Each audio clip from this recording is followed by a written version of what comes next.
Hi guys, in my last video I discussed the essay types and also the task achievement, and especially I focused on the part where you have to develop your ideas. In the band descriptor of the IELTS they talk about this topic as well. You are required to give a fully developed position, a well-developed response, and in order to get 25% of the grade for this part of the essay, you definitely need to become very good at developing your ideas. And the idea of this video is to continue a little bit with this topic, because I think it's sometimes overlooked by many students. Remember last class I discussed the structure of a typical paragraph, right, where we are talking about writing a topic sentence followed by a logical step after that, which I call a supporting idea number 1, and you continue with another logical step which I call supporting idea number 2, followed by a logical example, and then you close the paragraph. Now, in I would like you to show. I would like to show you an example of how that may look like. So here I have a similar structure with a topic sentence, a supporting idea number 1, a supporting idea number 2. I have an example, and then I close my paragraph. And like I said in the beginning, you want to write one logical step after the other. Now let's take a look at this one. The topic sentence. In this case I decided to write down, people should always try to improve their cash reserves. That's my topic sentence of a paragraph. Now a logical sentence after that would be that this will give them the opportunity to survive when they lose their job, which is a very logical consequence of having cash reserves. Now I am going to continue with a logical idea.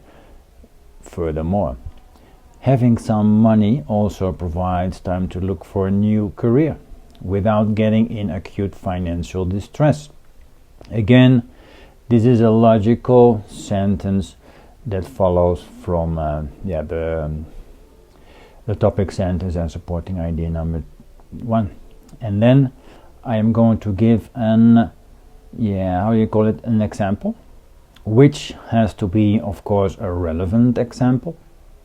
And also you want to write such an example that everybody can relate to, right?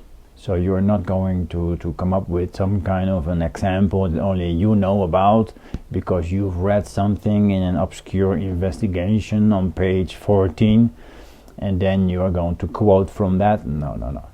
That is not something that you want to do. You want to give an example that is easy to understand and that, let's say everybody can relate to. Example, in my case, a substantial part of the population lost their unemployment during this pandemic. Everybody understand this too. And some have been able to weather this economic storm just fine, thanks to the rainy day fund, while others had difficulties. So this is a very logical, very understandable example, which of course is a logical step after the topic sentence and my 2 supporting ideas. And then I finish with a sentence just to close the paragraph. Clearly, having savings could come in handy in economic downturns. Now, take a look at this paragraph. It has a logical step, one after the other, and that is what you want to accomplish in your writing as well. One logical step after the other. We are not just writing some bunch of random sentences put together into a paragraph. No, that is not the idea. Okay. Now, as you notice here, I also use colors, and some words are in red, some in blue, and some in green. Of course, this I did on purpose, right? If you take a look at the green words here, people should, and having savings could.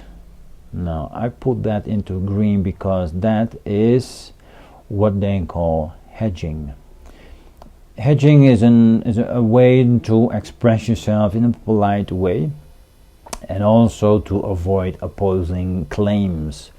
And besides that, it also makes it more agreeable, right? You're not going to say people have to or the government must. No, the government could, maybe should, and that makes it polite and also agreeable, as I said. Take a look at the red words people and population, for instance, some here in the example, and these of course are synonyms. People, the population, some, these are synonyms. You do not want to repeat yourself, right? Because this is also a very relevant element in the IELTS, the use of synonyms. You do not want to repeat yourself.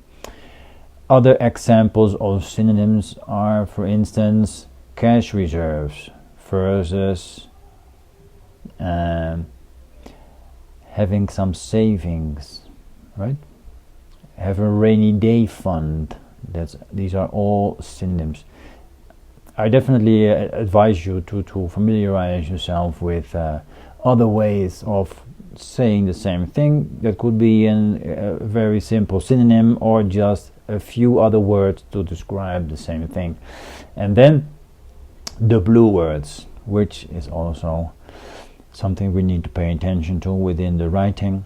Here I made the word will blue, having, getting, lost, have been able.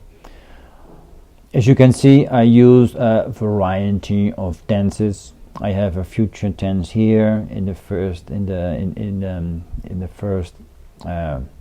supporting idea. I use gerunds in the supporting idea number 2, and I also use here a past tense in the example, and also a present perfect in the example, and that of course is also appreciated by the by the examiners, of course.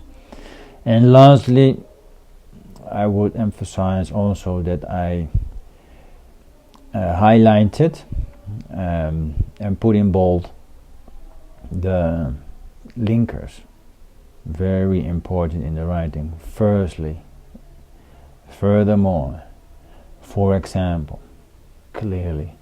This is also something that you want to do in your how do you call it? Yeah, in your writing as well, because they are looking for it, and it's definitely useful. Last but not least, there are also some words that they are in red, and I also underlined here, like this one: distress, to weather, downturns. We could say this is nice vocabulary. I'm not going to call it complex vocabulary. The thing is, you want to avoid too many simple words, basic words, words that you may learn in pre-intermediate 1 or in the beginner's course, like big, small, good, right? So in order to avoid these, let's say, simple words or basic words, you may want to use some more complex words, words that you would not learn, for instance, in a beginner's course or in a pre-intermediate course. Downturns, of course, is such a word.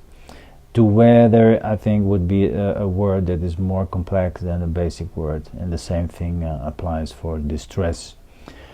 Now, in another video, I want to go a little bit deeper on or let's say a little bit further on paragraph development, and there I will show you some examples of how you can do this, let's say quickly.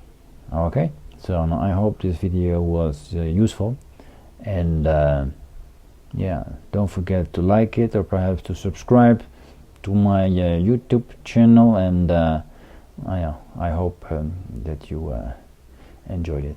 Thank you. Bye.